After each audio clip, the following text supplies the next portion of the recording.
Let's see what this figure entails. Get it? Tail. Hello, my baby. Hello, my honey. Hello, my ragtime gal. Suddenly you kissed my wife. Baby, my heart's on fire. Power of the Primes Wave 2 is finally showing up near my realm, and with it, the last two Dinobots of the Volcanicus Combiner. This one is Snarl, the Stegosaurus Dinobot, who, in the 1980s, ran off solar energy collected by the plates on his back.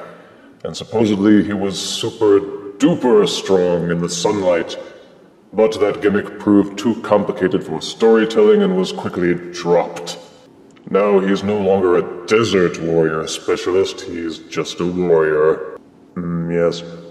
Anywho, Snarl is brought back as a deluxe combiner limb for this line, shown off in his plastic bubble with his accessories, character art on the front, Volcanicus on the side, and on the back, the diagrams showing off the figure itself and how to interact with the accessories and the separately sold Prime Masters. The bio reads, how will the surly, combat-hungry Dinobot wield the power of the Primes? Same as the rest of them, I suppose. Anywho, let's remove the figure from the box and review him properly. Out-of-box Deluxe Snarl comes with his instruction booklet, the Prime Armor accessory, an Energo sword, and collectible trading cards saying what would happen if he paired up with Alpha Trion Prime Master. In this case, he defeats opponents with tactics learned from historic battles. Snarl's Stegosaurus alt mode is very closely patterned after his Generation 1 self with gold parts, grey and black colors, and even the sculpted detail has a lot of the same appearance. Even these blue stripes with the yellow arrow points mimics the Generation 1 appearance, although the direction is reversed. Missing is the cool, shiny gold plating replaced with the rather blasé gold-ish plastic. Some gripes I had from Generation 1 are carried over. The split-apart dinosaur head does not allow for an opening and closing jaw. The body is inflexible, and most notably of all, the tail. The tail of a Stegosaurus is supposed to be its primary means of attack and defense, and Snarl was no exception. But the figure, well, this tail is so short and stubby that it couldn't possibly be used effectively as a weapon. And look at these teeny tiny spikes. Lame. I would like to have seen them extend the tail and add some articulation to it, even if it meant sacrificing some of the robot mode aesthetics. But as it stands, poor Snarl will have to get his dino butt right all up in your face before the tail could do any kind of damage. You can flip out these side plates and mount any Titan Master or Prime Master figure to these little pegs on the inside. Sadly, the only way to attach the Prime Armor weapon accessory to the dinosaur mode is to peg it into the side of the leg. It doesn't really look good or practical that way, but that's the way it is. They went with a transparent plastic instead of the red for the Energo sword, but it has this tab on the inside of the hilt, which will also push into the hole at the side of the dinosaur leg for weapon storage purposes. There is some articulation to the beast mode, but not much. The dinosaur legs will rotate 360 degrees. You may use the robot bicep swivel to rotate the hind legs in and out, and the knee joint will bend forwards and backwards about 45 degrees. These toes, however, limit what you can do with the hind leg articulation. If you put them flush to the ground, the toes are sticking up. The only way that they really work is when the toes are tilted forward like this, which means that this leg position is practically the only one that will work with these toes. The toes are molded into place and won't bend at all. And of course, good luck trying to make the tail actually swing. The only other articulation are the forelegs, which will rotate 360 degrees where they join to the body. Other than that, they have no more articulation except what is sculpted on here, which is a bit disappointing because even the Generation 1 Snarl had some foreleg articulation.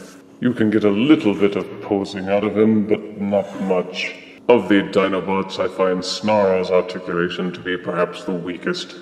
Transforming Snarl will be a familiar process if you've transformed the other Deluxe Dinobots. Start by rotating the forelegs backwards until they kind of click into place against these black silhouettes against his side, even though they don't line up properly. Tilt the dinosaur head forwards a little, and then pull apart the head pieces to split his head open. You will note these plates on the underbelly. They swivel outwards. Split the body open, tilt down these back plates, put your thumb against this piece here, and use the leverage to pull out the leg pieces and flip them open.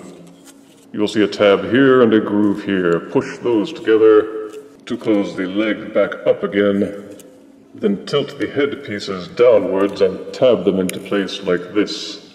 The tail tabs in against the body. Untab it from the body section and move it backwards a little bit. It will hinge slightly like this. Split the tail section apart into its halves. You will see the dinosaur head tucked inside the body. Rotate the head outwards and flip it up into place. Tab the tail section back up against the body, and it will hold everything together. You'll note the robot shoulders appear a bit low, but that's okay because there's this hinge joint here. Swivel the legs upwards until the shoulders are flush up against the top of the body. Flip out the robot hands from the forearms, and the transformation is complete. Snarl keeps a lot of his G1-ness with his little horned head, and the way the back plates become his shin plates. His classic tail turned into a backpack rounds it off, with well-maintained red, gray, and gold colors. And thank goodness these aren't the horrible foil stickers. He holds together well and balances decently, though the way his legs are hinged, he always seems to be leaning backwards just a little bit, unless you tilt him forward at the pelvis. The Energo sword will plug into either one of the hands. You may plug the prime armor into one of the hands to use as a weapon or a shield, and you can also plug it into the chest. Snarl's prime armor accessory has a gold peg in the back, so you can distinguish it from the other Dinobot armor pieces. And of course you may pop out this little plastic plug and put in any Titan Master or Prime Master accessory figure in its place. Snarl's articulation is fairly boilerplate, with ball-socketed shoulders, a hinged elbow, and tilt in and out hands. He has an upper arm swivel, waist swivel, that allows for full 360-degree rotation, ball-socketed hips which will splay in and out to a fairly wide degree, hinged knees that will bend backwards about 45 degrees. You can see a lot of kibble in the way there, but he has no feet, so there's no point in even looking. Upper thigh rotation is included. The head will rotate 360 degrees and waggle a little up and down, and look grim at you. So you can get a decent range of motion out of your Snarl figure, but not nearly as much as with some other Deluxes. The tail kibble gets in the way a lot of the arm rotation, and the leg kibble gets in the way a lot of the leg rotation. He's a step above Generation 1, but not by too far. Transforming from robot to gestalt arm is perhaps easiest. You will note that there is no peg hole at the bottom if you push the feet together, but that's okay. They've got you covered with this hinged version. Simply pop open the plating, tilt down this arm piece, and push it back into place. You will note a number of tabs on the inside that you can use to accomplish this. Use the head pieces and cinch those together as a visual indicator to make sure that you've done it properly. Rotate out the tail section again, push the head back inside, rotate the forearms of the robot inside out, push the hands back inside, and tuck the feet backwards. You will see this small tab on the side of the robot body, and there is a groove on the inside of the dinosaur leg. Push those together, and they will hold firmly in place. Nudge the tail section and tab it back into place. Rotate out the combiner arm peg. Depending on whether or not you make it a right or a left arm, rotate the waist joint so that you can bend the elbow forwards. Configure the prime armor accessory into a fist, and plug it into the hole at the base of the arm. And this is Snarl as an arm. It's not too bad, but there's a lot of kibble attached to it, and it doesn't articulate nearly as well as some of the other deluxes when they are configured as arms.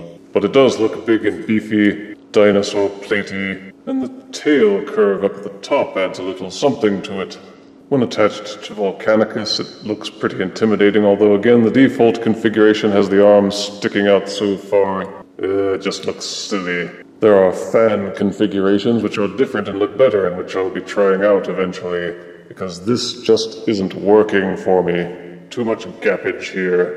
Transforming from arm to leg is simply a matter of taking the forearm parts, transforming them as if you were turning him back into a Stegosaurus, folding out the head of the dinosaur and tucking it against the body using this tab, and then instead of leaving the tail sections folded out and splayed out, push them together and tilt them forward while rotating the combiner peg upwards. There's not much to him as a leg. Like most of the Dinobot Deluxes, he has this curved body to him, which makes the leg look a little bit tapered and makes him seem as if he's about to fall forwards. Ooh. But it looks decent enough when he's attached to Volcanicus, and it feels quite solid and even balances decently when there's nothing else attached to him. For size comparison, here is Power of the Prime's Deluxe Snarl next to Generation 1 Dinobot Snarl. See? Articulated and shiny. Here is Power of the Prime's Deluxe Snarl next to Bayverse Age of Extinction Snarl. And here is Power of the Prime's Deluxe Snarl next to this Funko Pop grinning green booger. Snarl was one of my original favorites, and it's nice to see him brought back. And nicer still that he's part of a combiner. Completionists will want Snarl to top off Volcanicus. Positives are strong Generation 1 accuracy, updated articulation, and Power Master Titan Master compatibility. He has lots of detail, is well painted, and he feels decently solid. Negatives are the short, non-joining tail, no opening mouth. The hind dino feet just seem weird somehow. Some of the back plates use that softer plastic and is a bit askew. And they just didn't seem to know what to do with the dinosaur forelegs, either as a gestalt arm or as a leg. It's a good figure, but it just seems like they might have done a little more with him. And Power of the Prime's Deluxe Snarls earns 7 out of 10 deaths. Though to be fair, I had Snarl winning on points in War of the Dinobots, before he accidentally shot down Swoop. If you refuse me, honey, you lose me. Then you'll be left alone, oh baby, tell them all, and tell me I'm your own.